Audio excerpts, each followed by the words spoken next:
We're talking about what to do about images, how to handle it, and no one's talking about, can't we address it from the image side and do something to lighten them up? I'm sure that's impossible, or we would be talking about it, but you're not.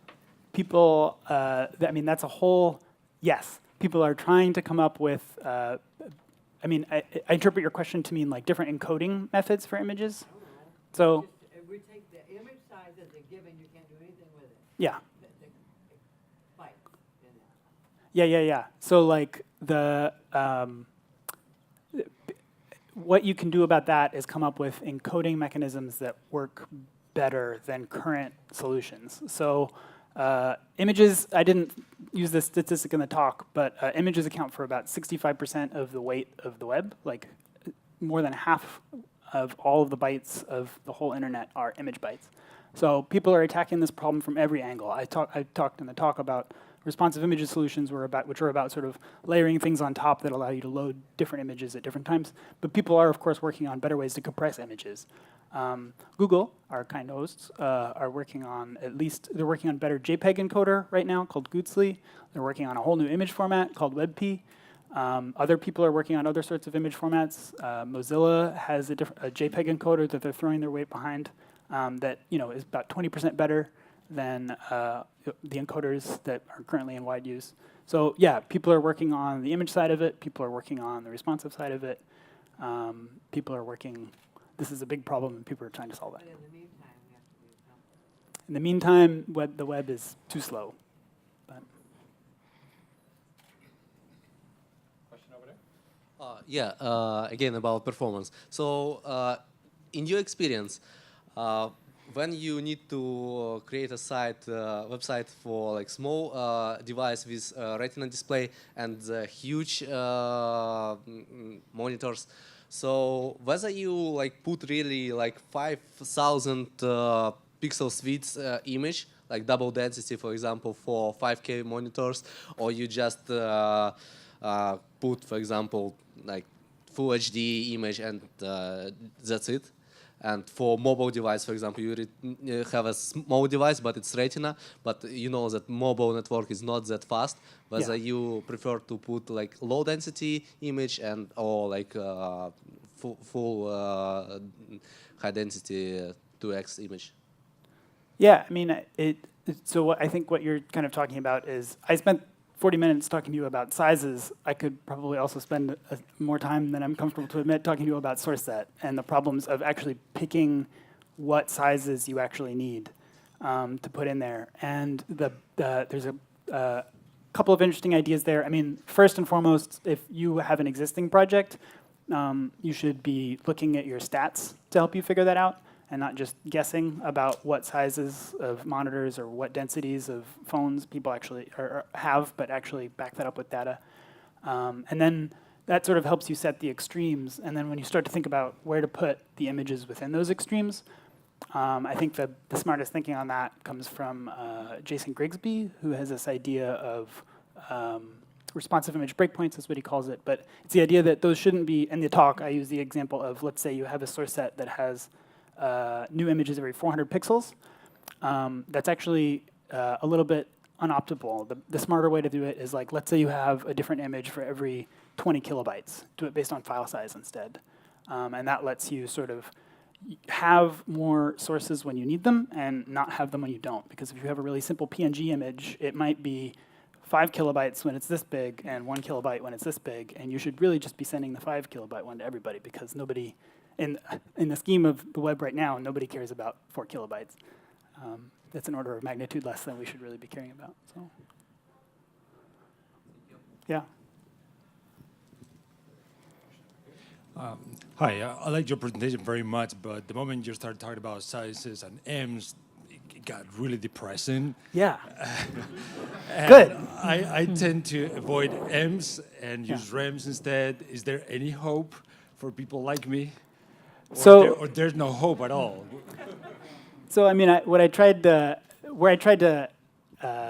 do was introduce the complexities of trying to author perfect sizes using those EMS examples, and then to really drive home the advice at the end, which is don't worry about 1 or 2 or 4 or 10 ems or rems or any of that. Like if you're within 100 pixels, you're probably fine, and your life will be simpler if you don't worry about it.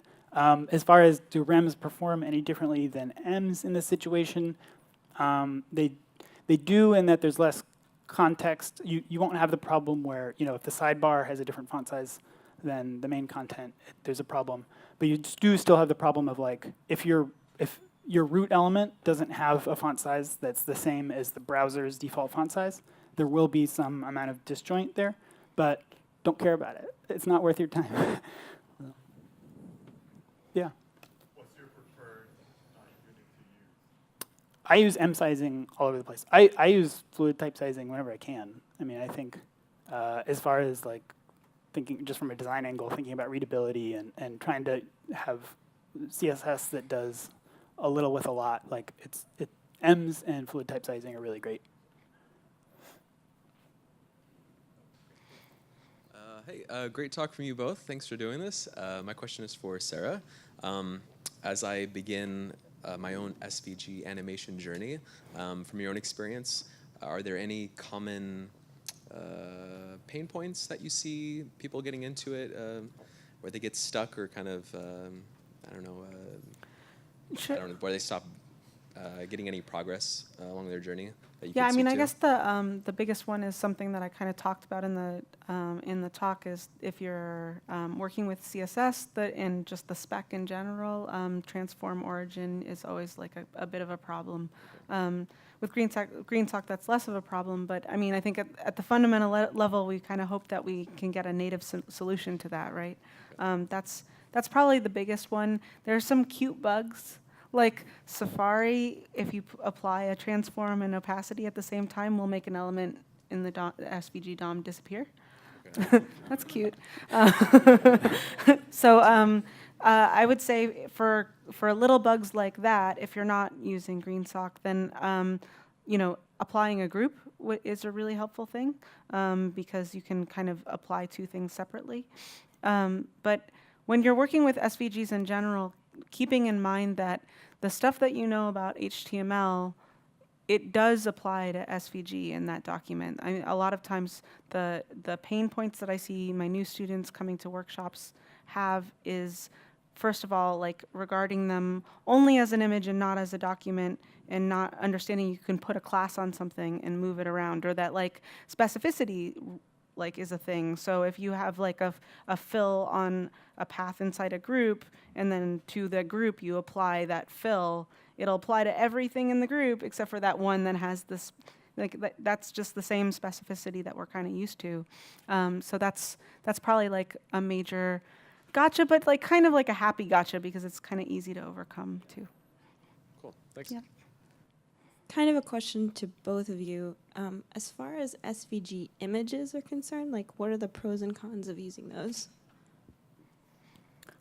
I think the pros, I kind of went over some of them, but sorry, go ahead. As like, instead of using a PNG or a JPEG, like in your, like as a regular image. I'll, do you mind if I go first and then I'll just go? Yeah. I think sometimes they're interchangeable and sometimes they're not.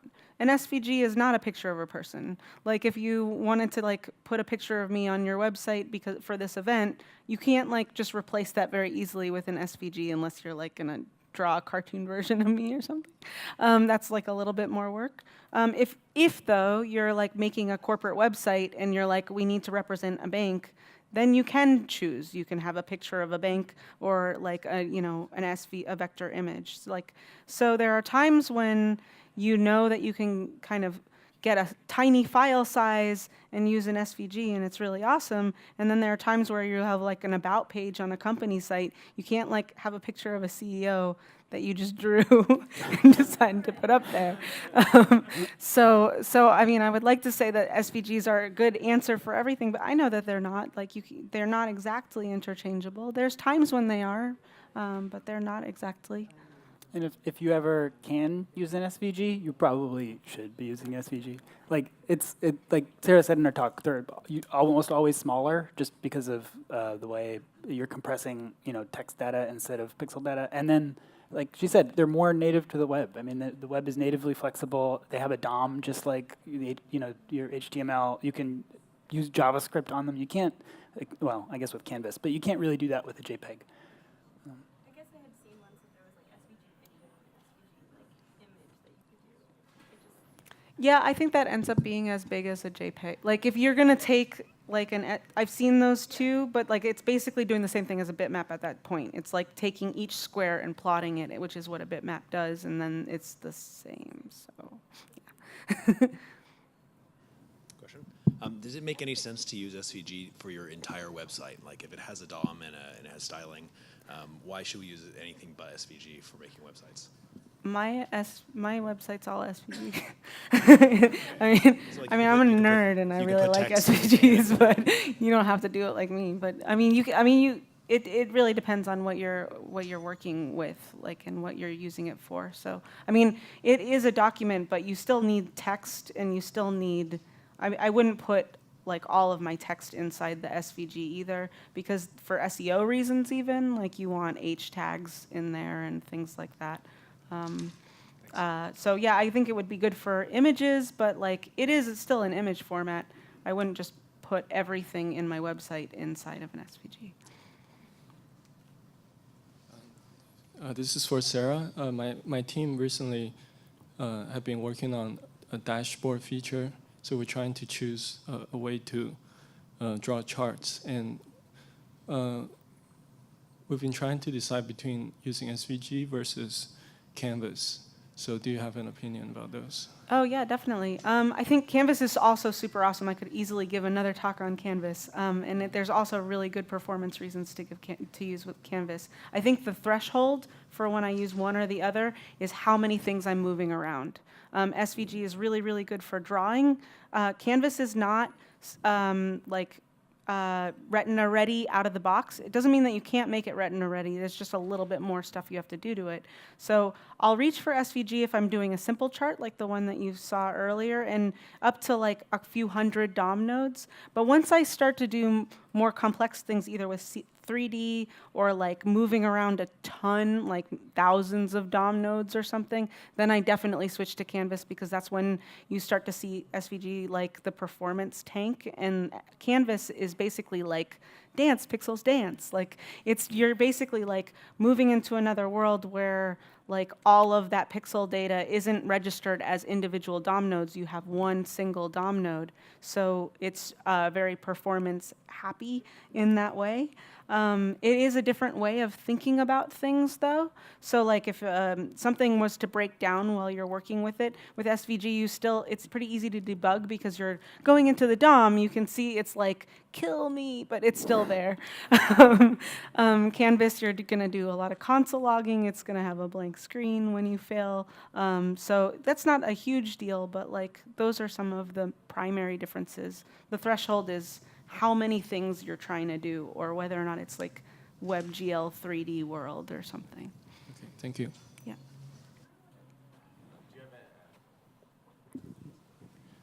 Do you have any insights as far as like using SVGs in like a Reactor or a Vue app? Like, are you wrapping them as components, or kind of like anything like that? Yeah. I actually have an article on CSS Tricks about creating an icon library using React for SVG. And I'm not, usually when you're making an SVG icon library, you're creating an SVG sprite and then you're using a use icon. But if you're using React, and unless you're doing like a million bajillion kind of icons on a page where you're doing like post, edit, delete icons or something, but if you're using them in a more traditional way where you just have like a few things in the header, wrapping just an SVG within that component, you're still returning like a single node with that SVG. And so it's very easy, and it's kind of nice to just like use that as a single component. The other thing that React does really well, and like Vue and some other things, is that I can then like wrap that in a div and animate pieces of the DOM. Like I can just use that with CSS. So I can like change colors. I can change colors in props. I can have like default props that like have specific colors and then pass in like those kind of things. And I can make functional components where it's all presentational and I have default props. So that stuff is kind of nice. Are you using like CSS and JS for like getting like your SVG to match your brand colors, or something like that? You can use it's flexible. You can use whatever solution of CSS and JS or CSS or Aphrodite or whatever you want. So yeah, check out that article because Cool. it goes through all that stuff. Yeah.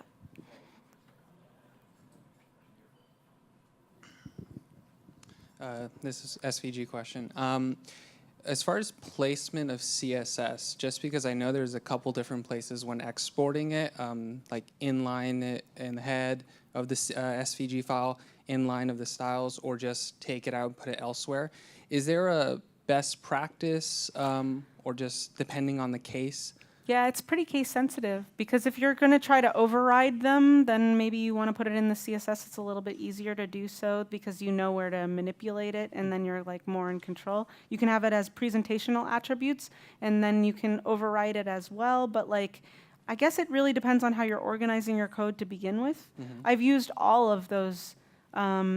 It's a good question, and like the answer is kind of it depends, which everybody hates, but it's also like the answer to all programming answers. It does go case by case, and it has more to do with whether or not I'm going to manipulate it in the future or leave it be and just do other things. Those transforms and opacity and those things that I'm doing in a lot of these animations. Presentational styles is fine for that. I can just have the fill and stroke inline. So.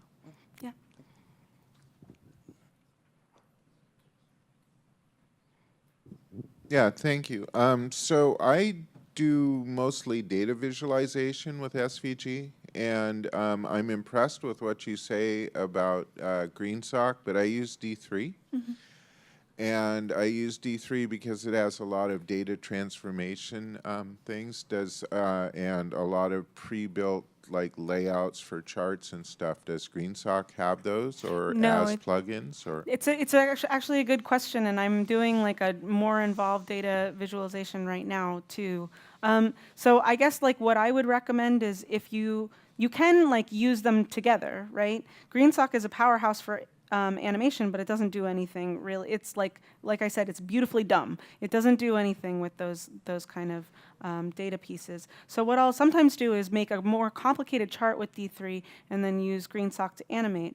But if I have to animate data to data, I will use D3 and then do a dot transition and then a new D3 kind of thing. So if it's like data to a new kind of data, I just use all native D3 transitions. And then if I'm doing something that's like taking the data and making it look snazzy with an animation, then I'll use GreenSock. Yep. Hi. Thanks for the talk. My asks for SVG, Sarah. Can you explore a little bit more about accessibility and how you see those frameworks out there? Doing SVG, and how can I find like help to choose those frameworks? Because, for example, I know D3 is not accessible. Like if I try to put my chart and I turn on a screen reader, it doesn't get to my chart area. It skips it. So how can we go for like the same for Canvas, right? I don't think Canvas is accessible for chart libraries. Actually, all of those things can be accessible if you write them that way. So the nice thing about D3 is that it's giving you, like under the hood, it's giving you the ability to append whatever you want. So you can append a title, you can append IDs to it. So like all it takes is just like, kind of plotting out what you think the most accessible way of dealing with that chart is. And I think looking at Heather's resource is a really good place to start. She's really, really smart with that stuff. So that link that I mentioned on CSS tricks for if you write accessible SVGs, CSS tricks in Google, it'll come up. So kind of plotting out what the most accessible way of dealing with your chart is, and then understanding that like enter append and then like all of the ways that D3 works with spinning up those DOM nodes that you're used to doing, you can do with accessibility as well. So that's kind of nice. And Canvas can be accessible too. People wrote a post a little while ago, and I think it was Flipboard, about how they paired it with React. And because React has a virtual DOM, they were able to kind of create like some accessibility things. Yeah, so I think the answer is like, it's just a little bit more effort, but it's kind of worth it. Okay. Any other questions? It's not a question, but kind of about that. There's a 2017 SVG accessibility thing, and there's a bit.ly, I didn't make it, but there's a bit.ly link for it. It's just SVG-A11Y, but it's has really up-to-date information. SVG-alley with ones. Great. Any other questions? Going once. All right, so let's have a big round of applause for our speakers once more.